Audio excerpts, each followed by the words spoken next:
Now, Positively Ernie with Ernie Anastas, a New York TV legend and radio host with great positive stories and interviews. Thanks, Ernie. You're the best. And now, here's Ernie. Welcome to the show. Nice to have you here, and we're talking about positive news you can use. I've got a great guest today. I mean, we're going to talk about a lot of good things, and she's a good friend, known her for a long time. I want you to say hi to Nell Daly. Hi, Nell. How are you? Hi, Hold my Ernie. hands. Nice That's to what we see like to you. do. Nice to see Nell is you. terrific. You've got to know more about her. She's a psychotherapist. She's a relationship expert, been on television, got a journalism background, Fox, CNN, you name the networks, and you're always on talking about something. Nice to have you here. How do you feel? Nice to be here. How you doing? I feel amazing. You feel good? Yeah, I love being with you. You know, all about feelings and emotions. That's what we're talking about today. You know, the know. power of emotions. Yeah. What would you say, Nell? I'm going to put you on the spot. What is your strongest emotion? Oh. Yeah, what is it? Do you want the truth? Yeah, the truth, of course. Rage. You can't handle the truth. Rage. Rage. Yes. I think Wow. rage. I know. I hide it well, don't I? I can't imagine. I know, you didn't expect you mean that you answer. just blow out and just... No, I think that I've read a wonderful book called Rage Becomes Her. Okay. And I think that what drives me and has driven me for a very long time, probably since I came of age, Yeah. is just this like burning desire to make things better that I get angry about. Okay. So I understand. I don't outwardly show my anger every day. In fact, a lot of people would say like you're one of the most positive people. Yeah. I've always gotten voted like Miss Friendly. I can super see that. nice. Yeah, Sure. So I don't show it, but I think what drives me, what drives my ambition, what drives me to get up every day, what drives me to help people in the Okay. world is what I'm quietly I think seething I about. get it. I Do you think get that? I think what you're talking about, and I understand that now. You're Yeah. talking about having a sense of, let's say, rage, but being concerned so much about something that it's a motivational factor. It Yeah. moves you to do something. Yes. It's not that you start yelling at people, but you just find that the emotion just comes from within, and you say, I have to do something about this. Yes. I love that. And I think that my job when I was practicing as a psychotherapist Yeah. in private practice for so long was to help people channel all of their emotions. Okay. Right? You can't be afraid of what you're feeling because that doesn't work. Right. Right? If Right. you put it under the rug, you're just going to drink it. Yes. Right? Yes, Or yes. you're going to eat it to death. Right. Or you're going to act out in an unhealthy way. So the idea is to feel the feels. Yeah. Right? And then channel them in a productive way. You know what I would do now? You use the word rage. Yes. Okay, I would substitute that word for Yes. myself. Yeah, what is yours? Passion. Oh, Because it's really nice. kind of the same thing. Yeah, If you are really passionate about whatever it happens Rage to and be. passion share. It is. They're like cousins of each other, aren't Yeah, they? no question about it, because I think we have to have these feelings. Emotions are so important, and you deal with that every day with the people that you talk with, your clients and so forth. When they come to you and they ask for help, what's the biggest problem that you deal with when it comes to their emotions? Anxiety. Not surprised. Yes, and I've had a lot of conversations over the last week Mm-hmm. about anxiety because of, obviously, this is a current podcast, so yeah. what happened in Maine Sure. and what's happening over in the Middle East Israel and, has really given Ukraine. people an enormous, in the Ukraine, let's Yeah. not forget Ukraine. Sure. So that's given people a lot of anxiety. And Yeah. so I've been saying to people, and they say, I don't like the anxiety, Ernie. I don't like it. Make it go away, right? That's what people say to me. I don't like feeling these things. Yeah, how can you do that, though? How do you help them? Well, the idea is we don't want to get rid of our anxiety per se. Some of the symptoms that we feel because of our anxiety, we want to mitigate. Okay. We want to calm those symptoms down. Right. But it's not possible to get rid of all of our anxiety. And if anxiety is channeled in the right direction, it's incredibly productive. Okay. Right. So use it as an asset. Exactly. Instead yeah. of bringing you down, it can bring you up if you make it work for you in the right way. But how do we do that? How do we frame the anxiety in a positive way? In a positive way, I think the first thing you have to do is say, okay, well, how am I symptomatic? Is it starting to tip over into maybe some OCD behavior? Am I flicking on and off lights? Am I super anxious if I'm checking to make sure the garage door is shut, for example, Sure. like 5 times? Am I eating sort of a lot of sugar? What am I drinking too much? How is my anxiety manifesting itself? And then you want to sort of take a look at those symptoms and say, okay, what can I start to do to sort of reel those back? So we're in a normal range of how I'm feeling and dealing with anxiety. And then it's about calming the central nervous system. how do you calm yourself down when you're feeling a lot of anxiety? Okay, how do we do that? I think meditation's huge. Meditation, very important. Yes. I like doing that. Do you do it? I don't do it every day? as often as I should. Honestly, Nell, know. I think it's a good thing. I know. But you have to You're be like, disciplined like everything else. You got to be disciplined. I agree with you.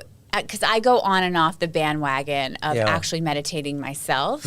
And when I'm doing it regularly, I'm like, God, why don't I do this all the time? Yeah. Right? Like going to the gym and you start to feel so good if you do it regularly and you think, like, I should just stick with this. Yeah. But I get that sometimes it doesn't always fall into people's lives. I think just breathing.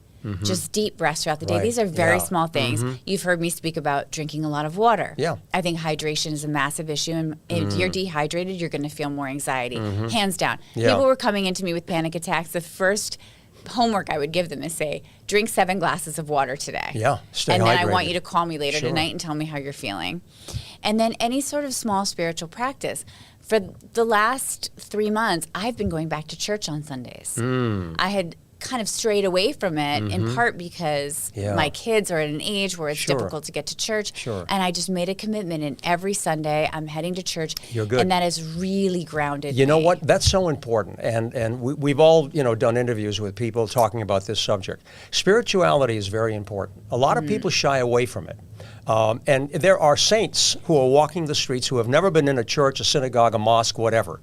But they're just good people. But I think that if you do have a sense of something bigger than yourself, I think that helps a lot. If you start thinking about, the creation of this world, and you stop for a moment to say the magnitude of what it all encompasses and the fact that you're part of it, I think, I interviewed people and talked about centenarians, common characteristics. They're very active, they're very socially involved. Yes. They're curious, their minds are always, they have someone else in their life, a significant other, but they also have a sense of spirituality. Yes. That there's something beyond this life that keeps them grounded in many ways. I think that's very important. Well, and I love it that you know that, and there's a lot of science to back that up, especially in my field. And I always knew that people were getting better because once their symptoms calm down and they start to deal with whatever is causing the anxiety, then we work on that. And then I know that they're phasing out of treatment because they start to develop more of a spiritual practice. And you can have spiritual practices and not believe in something else. Right? So those spiritual practices might just be, it stops at meditation, which is a beautiful thing. It doesn't have to be, I go in and out of my own belief system all the time. It's always kind of an ever-changing, ever-evolving thing. But what I find I do when I'm actually in a spiritual center, if I'm in a place of spirituality, like a church or a synagogue or a temple, wherever I've been throughout my life, I just am taking 60 minutes out of my week to reflect and to be amongst community. And I think those are the two things that are really powerful, is just to sit and reflect quietly and then to be around other people who are doing the same thing. That's so important. If you feel this way yourself, but if you're surrounded, like you are right now, the two of us, right? There's a synergy here because we're on the same wavelength. And when you're around other people, who are thinking and feeling the same way, it really enforces and generates that kind of positive sense in your mind and in your body. So what do you think is at the heart of that? At the very heart. Yeah, the very heart of what is the feeling that you get when you're sitting in community? Can you I feel label it? that we're united because we have the same creator. Yes. I look at everybody and I say, you know what, sister, brother, we're related. I connect the dots to every soul. I really mean that. And I look at every person and I say, we all come from the same source. Yes. And I feel some sense of connection. Connection. That is the word I was looking for. Exactly. So it's connection. Yeah. And so when you talk about people who are elderly and doing very well, what they feel is a sense of connection. They feel a sense of connection to family, to friends, to a dog, to pets, to community, to whatever they're engaged in intellectually. Well, I did a TED Talk at one point in my life, and I talked a lot about intimacy. Yes. And so often people say that intimacy is just about physical intimacy or sexual intimacy. You're missing the boat when you think about intimacy that way. I actually consider myself a real intimacy junkie. And what I mean by that is I love deep connection. Yes. And the value of Well, you feel psychotherapy, alive. isn't necessarily what the psychotherapist says back to you when you're right. in therapy, or what a mental health professional is going to say to you. There is value to it, but so much of the value is just sitting I would say, in communion with somebody, deeply connected, and they're witnessing whatever you're going through. And the underlying factor with all of what we're talking about is one word. It's called love. Yeah. Love. We have to feel. Did we just say that at the same time? That's what it is. You have to feel love within yourself and love for others. Let me move ahead a little bit. Yes. We are living in some difficult times. Yeah. Very difficult. And we really have some serious problems in our country and around the world. I think mental health, and that's something that we really want to talk about. Mental health is a big topic these days. Yeah. We saw what happened in Maine, which was horrible. And there are people who have been diagnosed and who have been identified with problems, and yet nothing seems to be done about it. Where is the whistle? Where is someone who blows the horn and says, hey, wait a minute, there's a problem here. We need to deal with this, whether it's with an individual or whether it happens to be with a group of people. There's too much hate and anger out there, too much of it going on, and it really disturbs me, and I know it bothers you. How are we going to just make this better? How are we going to, I mean, you hear a lot of programs talking about self-awareness, okay? Think about yourself and think about other people around you. But are there programs? What are corporations doing? What are schools doing? What are we doing in our homes to really improve mental health? It's such a big question, It's Ernie. a tough one. It's a very tough one. I know it is. Let's start with the school system. Let's just start there. I think the schools, can you imagine being an administrator at a school right now? Difficult. So Beyond difficult. words. And also scared. Yeah. Right? You have all those little lives in your hands every single day. I grew up right down the street, and I now live right down the street from where Sandy Hook happened. Wow. And that was like, terrible. when that happened, and that was sort of on a timeline of school shootings, and correct me if I'm wrong here, Ernie, where they were just feeling like they were starting to happen. I know that's not actually true. Yeah, well, it was a little earlier. It was a little earlier, Yeah, but that was like one of the ones where everyone went, whoa, right? Yeah. Like, oh, gosh. That was a shocker. This These is innocent lives. Yeah. And here we are, how many years later? Oh, yeah. So I really want to kind of do a shout out to the school systems because I think they're really trying. And it's very difficult because these kids have such access now to that kind of information and that kind of, can you imagine when we were growing up, I said to my kids the other day after Maine happened and, you know, watching what's happening in the Middle East, I said, when I was growing up, you actually had to go onto a television and turn it on, and there were like 4 channels, and the news was only on from like 7 o'clock until 9. Yeah, it was limited. 9 or it was limited. Right.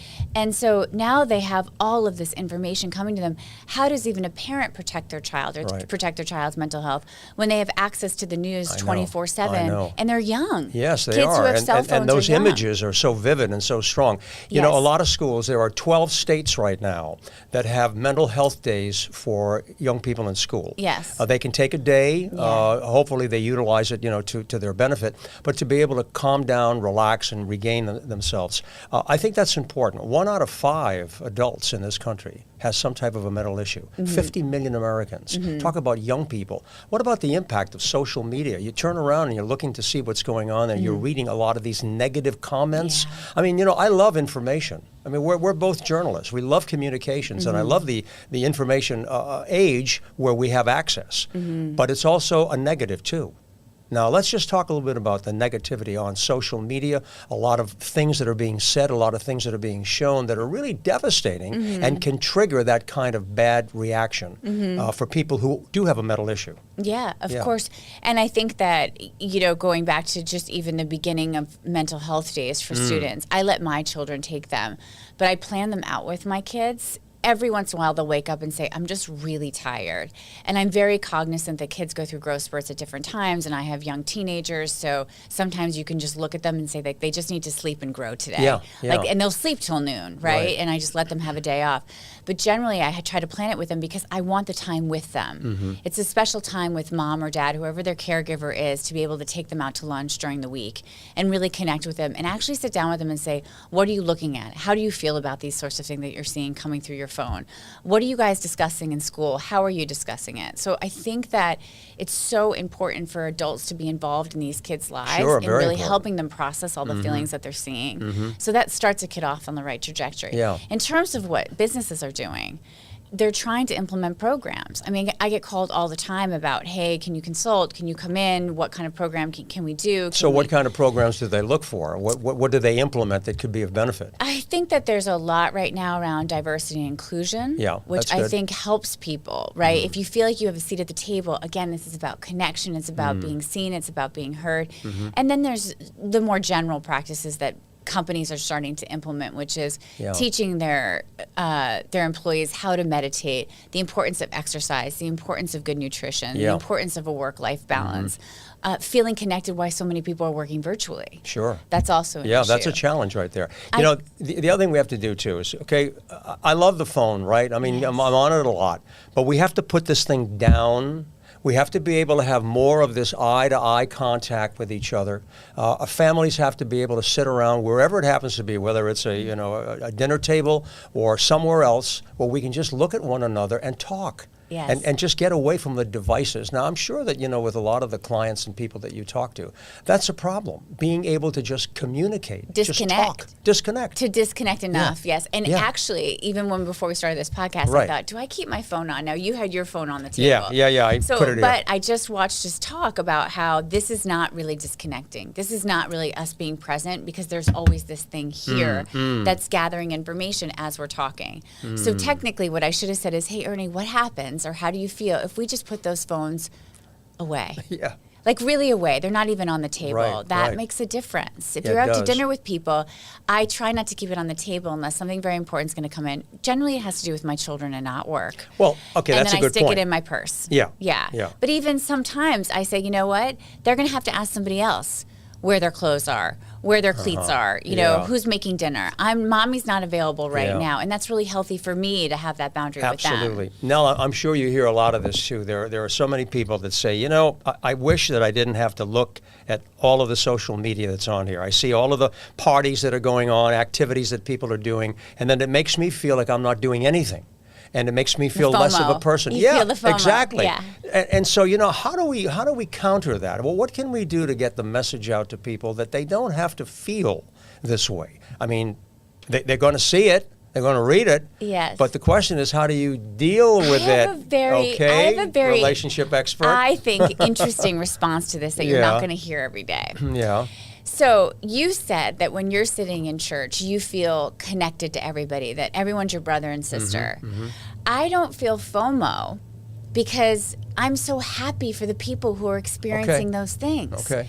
And if I do feel the FOMO, and this is where I talk about sink into feeling the feelings, if you resist feeling things, that makes it so much harder. Yeah. The suffering is in the resistance.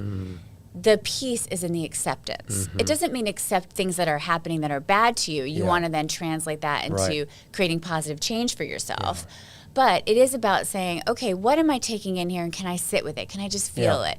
So if you're feeling the FOMO, I first say to myself, well, wow, I'm feeling a little FOMO, but we're all related, and I'm really happy for my brother or my sister from another mother that they're getting to vacation in St. Bart's, or they just won an award at work, or they just had a baby. The second part of that is I say, okay, but if I'm still a little bit irritated or bothered by it, what can I do in my own life to get the feeling that I think I would feel if I was doing those things too? So I let it be an inspiration to me. Sure. And I think that's a very effective way of dealing with that FOMO. My background, of course, has been journalism, but I also have a degree in sociology. I've always loved human behavior. And, when we're talking about the telephone and we're talking about emotions today, we talked about rage and passion. But I think tied into the phone and tied into a lot of the social media and the internet, it triggers jealousy. Yes. And people become very jealous and envious of somebody else. I personally think that leads to problems. Because when you start thinking about other people in that way, rather than admiring someone, there's a big difference. You admire someone, you say, I look up to you. Yeah. I'm very excited about what you do. I'd like to try to do the same thing. But there's a difference when you're jealous of someone and when you're envious of somebody, because that brings out a different kind of rage, not the kind you were talking about. Yeah. And I think that's a problem. I'd like you to respond to that. Do you ever feel envious? I'm not envious, but I admire people. I always have from the time I was a kid. And has that been, that's effective? Obviously, absolutely. look at how well you've done. Hey, there's my hero, Walter Cronkite, sitting on the desk. I had a lot of people like that in my life, not just broadcasters, that I looked at and said, I'd like to live that kind of life. And you helped a lot of people, I'm sure, along the way in their own career because you pass it along because you weren't coming from a place of envy. You weren't coming from a place of scarcity. You were coming from a place of abundance of opportunity. Yes. And so I think when you're feeling envy, again, I don't believe in just like shutting down a feeling. That doesn't. That's not human.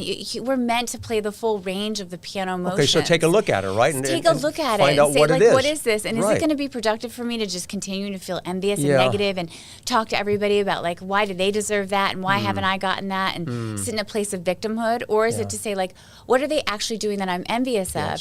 And can I start to steer my life in a course, step by step, to get to where they are so I feel less envy?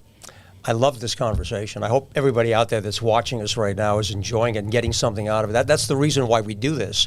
I feel like I didn't answer one of your questions, though. Go ahead. When you talked about what do we do about people who have a history of mental health issues in our society, this is something that societies throughout time have been grappling with.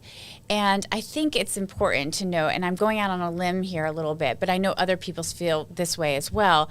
I think we really have to take a look at what we're doing to treat people who are coming into the system who are diagnosed.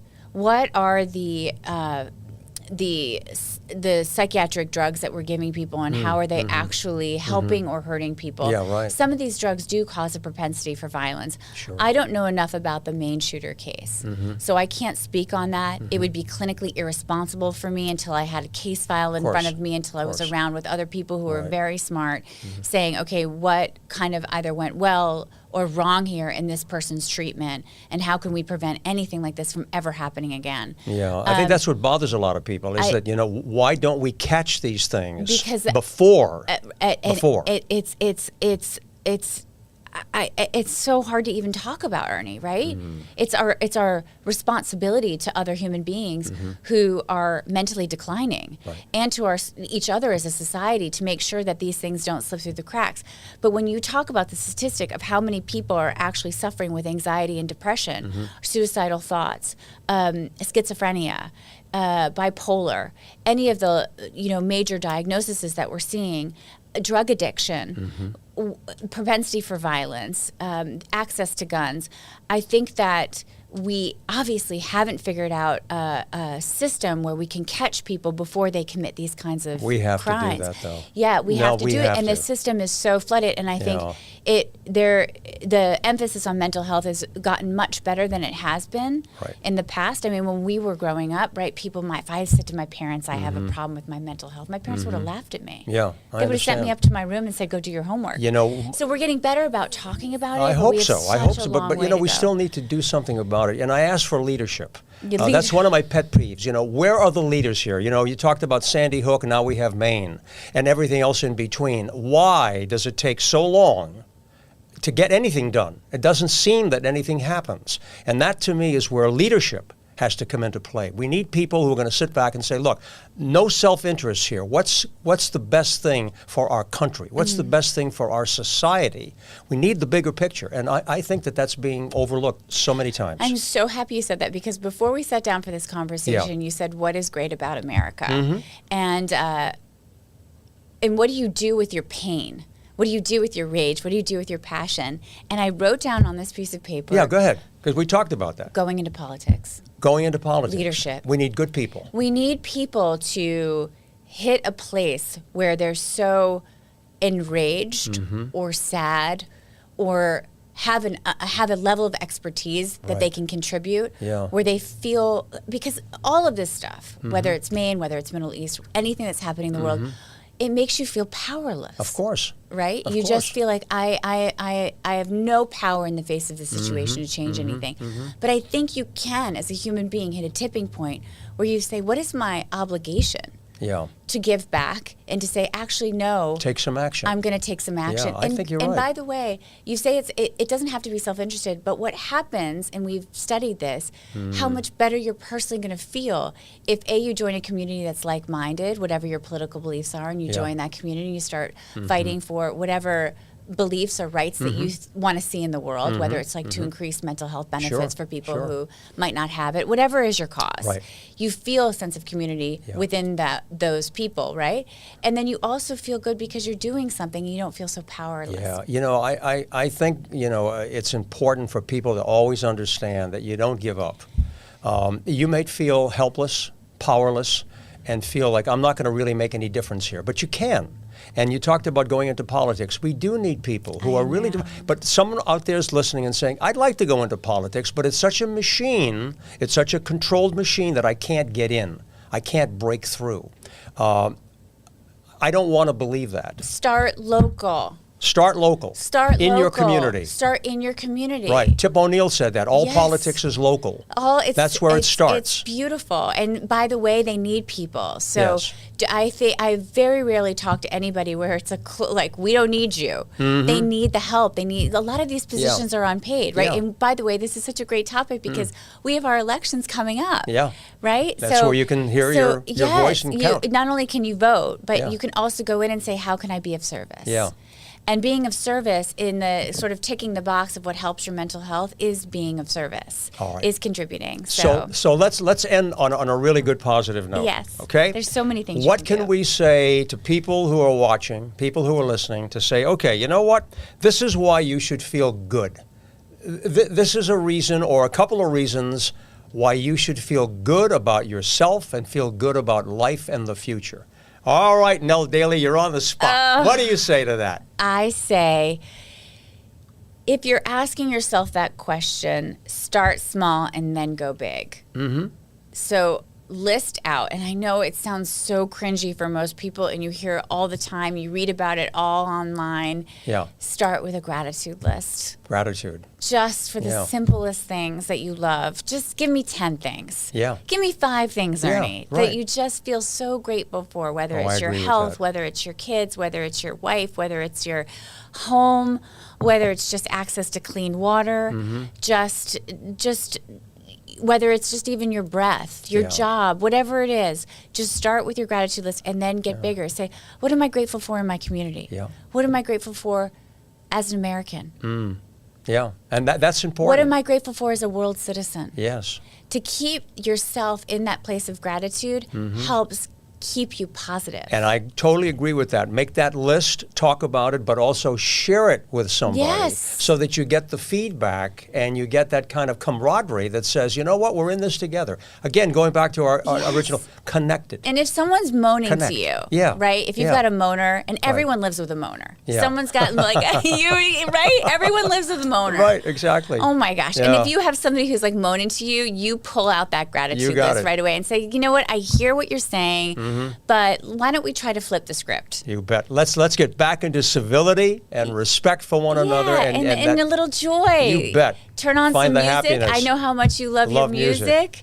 Turn on a little dancing music. You I know bet. it sounds hokey, and then Yeah. you just start with your gratitude list. Nell, you're great. Thank Nell you, Daly, Ernie. fantastic Thank you. guest. Thank Talked you. about a lot of good things today. I hope we Yeah. helped people out there, okay? Lovely. Come back again sometime.